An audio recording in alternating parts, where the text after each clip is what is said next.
Hello नमस्कार, मी स्नेहा मराठी कलाकार या माझ्या यूट्यूब चॅनलवर तुमच्या सर्वांचे अगदी मनापासून स्वागत करते।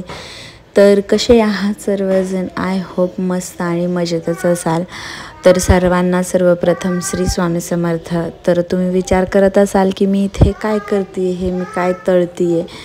तर झालं असं की ह्या दिवशी होती रमजान ईद आणि आमच्या कॉलनीत किंवा आमच्या जवळपास कुणीच असं मुस्लिम वगैरे नाही। तर आहोंना आणि त्यांच्या फ्रेंड्सला खायचे होते शिरखुर्मा आणि गुलगुले। एकदम ऑन दी स्पॉट ठरलं आणि मग मी लगेचच भिजत घातलं, पण मे बी ते पीठ भिजलं नसावं म्हणून स्टार्टिंगला गुलगुले एवढे काही खास जमले नाही।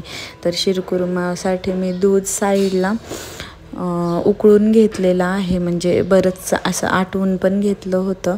आणि या ठिकाणी मी स्टार्टिंगला मला हाताने गुलगुले जमले नाही, तर मग मी म्हटलं चमच्याने टाकून पाहावेत म्हणून चमचे अगोदर दोन्ही थोडेसे तेलात बुडवून घेतले आणि त्यानंतर चमच्याने मी गुलगुले टाकायला सुरुवात केली। ते टाकताना छान गोल असे पडत होते, पण नंतर तेलामध्ये गेल्यानंतर ते वेगळेच असा आकार घेत होते। तर मे बी पीठच नाही भिजलं माझं त्याच्यामुळे। पण आता काय करावं, नादच आपला असा आहे की नाही का, खायचेच होते त्यांना सगळ्यांना। तर मी म्हटलं जाऊ दे ठीक आहे, बनवूनच घेऊयात आपण। तर या ठिकाणी टाकत आहे मी तसेच गुलगुले, पण ते काही जमत नव्हते। तर मग मी परत नाद सोडला आणि मग त्यानंतर मी चेंज केली टेक्निक गुलगुले टाकण्याची। चमच्याने टाकलेल्या गुलगुल्यांची पहिली बॅच तळून घेतली, पण ते दिसलं की आता ह्याचा काही आकार बरोबर येत नाही। तर मग मी या ठिकाणी असे हातावरती गोल गोल आकार त्याचे बनवूनच त्यामध्ये घालते। जर पीठ भिजलेलं असतं ना तर मस्त असे गुलगुले पडले असते त्यातून, पण ते पीठ भिजलेलं नव्हतं म्हणून मग त्यामुळे असंच होतं आहे। तर मी कसं पद्धतीने टाकते की हाताला थोडंसं पाणी लावून घेते आणि मग ते बरोबर असं गोल अशा आकारात तयार करून मी बोटावरती ते टाकते। पण नंतर माझ्या लक्षात आलं हे पण खूप लेंदी प्रोसेस होते, खूप त्याला मेहनत घ्यावी लागते, एक एक एक एक गोल करा। तर त्याच्यानंतर मग मी ती पण पद्धत बदलली। तर अगोदर अशा पद्धतीने मी बरेचसे असे करून घेतले, पण नंतर मी काय केलं, ते पाणी दुसऱ्या हाताच्या तळ हातावर छान असं लावून घेतलं आणि त्याच्यावरती गोलगोल केलं। मग ते जरा मला सोपं गेलं। आणि आता या ठिकाणी बरेचसे असे गुलगुले करून झाले। तर मग मी त्यानंतर काय केलं, ते दूध जे उकळून ठेवलं होतं, साखर घालून ते दूध उकळून ठेवलं होतं साईडला, म्हणजे बरंचसं घट्ट पण झालं होतं। आणि त्यानंतर मग मी म्हटलं त्याच्या फोडणी तयार करून घेऊयात। तर तूप घातलं अगोदर, तूप छान तापलं का मग त्यामध्ये शेवया घातल्या। शेवया पण छान खरपूस भाजून घेतल्या गोल्डन ब्राऊन होईपर्यंत। आणि साईडला तर गुलगुले टाकायचे हे चालूच आहे। आणि माझी एक फ्रेंड पण आली होती मदतीला, मग तिला म्हटलं तू गुलगुले कर। तर अशा पद्धतीने मी टाकत होते, तिला एक दोन करून दाखवले आणि मग तिने पण तसेच केले। कारण ते जर पीठ भिजलेलं असतं ना मग मस्त पडले पण असते आणि छान पण झाले असते। शेवटी मी तुम्हाला सांगेल की गुलगुले कसे झाले होते, चांगले झाले होते की बेत फसला। तर या ठिकाणी माझ्या शेवया पण भाजून झाल्या आणि त्यानंतर मी यामध्ये ड्रायफ्रूट्स टाकायला सुरुवात केली। तर सगळ्यात आधी मी या ठिकाणी काळे मनुके घातलेले आहेत, व्यवस्थित असे धुवून घेतले होते।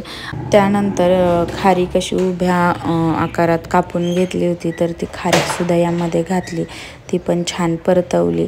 आणि त्यानंतर बाकीचे पण ड्रायफ्रूट्स मी एक एक करून घालतच आहे। तर या ठिकाणी मी ड्रायफ्रूट कटरच्या साहाय्याने बदाम, काजू आणि पिस्ता हे छान बारीक असे कट करून घेतले होते आणि चारोळेसुद्धा मी यामध्ये घातले। तर हे सगळं पावडर नाही म्हणता यायचं, पण हा सगळा जो मिश्रण आहे सगळ्या ड्रायफ्रूट्सचं ते, आणि त्यानंतर खोबऱ्याचा कीस घातला बराचसा असा भरपूर सारा।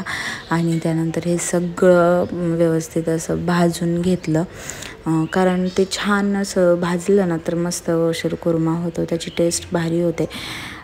गुलगुले कसे झाले ते तर सांगाल, पण शिरखुर्मा एक नंबर झाला होता। एकदम सेम टेस्ट आली होती. गुलगुल्यांचं मी तुम्हाला सांगेन की चांगले झालते की नाही झालते, पण शिरखुर्म्याचं मी तुम्हाला आत्ताच सांगून टाकते की शिरखुर्म्याची टेस्ट अजूनसुद्धा जिभेवरनं जात नाही आहे आमच्या. इतकी छान झाली होती आणि सगळ्यांनी मस्त आवडीने खाल्लं. आपलं काय असतं, आपलं म्हणजे बनवताना पण डोक्यात एकच विचार असतं की समोरच्याला आवडेल का, ते व्यवस्थित खातील का. आणि त्यांनी व्यवस्थित खाल्लं, त्यांना आवडलं तर मग ते पूर्ण बनवण्याची मेहनत आपली सफल होते. म्हणजे एक समाधान मिळतं. तर या ठिकाणी मी ती कढई पण उतरून ठेवली. बाकी माझं सगळं ड्रायफ्रूट्स वगैरे भाजून झालं होतं आणि त्यानंतर मी परत ती दुधाचं पातेलं वरती ठेवलं गॅसवरती आणि त्यामध्ये एक एक करून हे सगळं ड्रायफ्रूट आणि शेवयाचं जे मिश्रण आहे ते सुद्धा ठेवलं. तर अशा पद्धतीने मी हे सगळं मिक्स करून घेते आणि साईडला गुलगुले तळण्याचं काम तर चालूच आहे. पातेल्यात ही फोडणी जळली असते आणि कढईत काही एवढं दूध बसणार नाही म्हणून मी ही अशी ट्रिक केली की साईडला फोडणी करून मग ती दुधात टाकली आणि ती फोडणी छान अशी मिक्स केली दुधामध्ये. आणि बिलीव मी इतकी सुंदर टेस्ट झाली होती ना शिरखुर्म्याची, खूप भारी लागत होता. आणि मस्त वाटतं आपण बनवलेलं असं काही केलेलं व्यवस्थित झालं तर. आणि या ठिकाणी आम्ही सगळ्या जणांना आता अशा पद्धतीने छोटे छोटे ताट केलेले आहेत. तर थोडा शिरखुर्मा, थोडे गुलगुले आणि त्यामध्येच थोडं म्हणजे हे खूप गोड गोड होईल म्हणून मी फरसाण पण ॲड केलं होतं, तर तोंडी लावायला म्हणून. आणि सगळ्यांचे ताट भरून घेतले. पण सगळ्यांना ताट देण्या अगोदर आपलं मेन महत्त्वाचं काम म्हणजे स्वामींना नैवेद्य दाखवण्याचं. तर मी स्वामींना पण नैवेद्य दाखवला. घरात स्वीट बनतं आणि त्याचा नैवेद्य देवाला जाणार नाही असं होणारच नाही. तर स्वामींना नैवेद्य दाखवला, नंतर बाकीच्या सगळ्यांनासुद्धा खायला दिलं. सगळ्यांना टेस्ट आवडली, म्हणजे त्यांनीच असं सांगितलं की टेस्ट छान झाली होती. आणि राहिला प्रश्न जे गुलगुल्यांचं, ते कसे झाले ते सांगायचं होतं. गुलगुले टेस्टला छान झाले होते, पण ते ना थोडेसे कडक झाले होते. म्हणजे गुलगुले अगदीच सॉफ्ट असतात, पण ते पीठ भिजलं नसल्या कारणाने गुलगुले थोडे कडक झाले होते. आहोंनी तर गुलगुले त्या शिरखुर्म्यामध्ये भिजवून खाल्ले. एनिवेज जेव्हा इच्छा झाली तेव्हा ते खाण्यात जो आनंद असतो तेव्हा तो कुठेच मिळत नाही. तर कसा वाटला तुम्हाला आजचा व्हिडिओ आवडला असेल तर like, share and subscribe. Video शेवटपर्यंत पाहिल्याबद्दल धन्यवाद.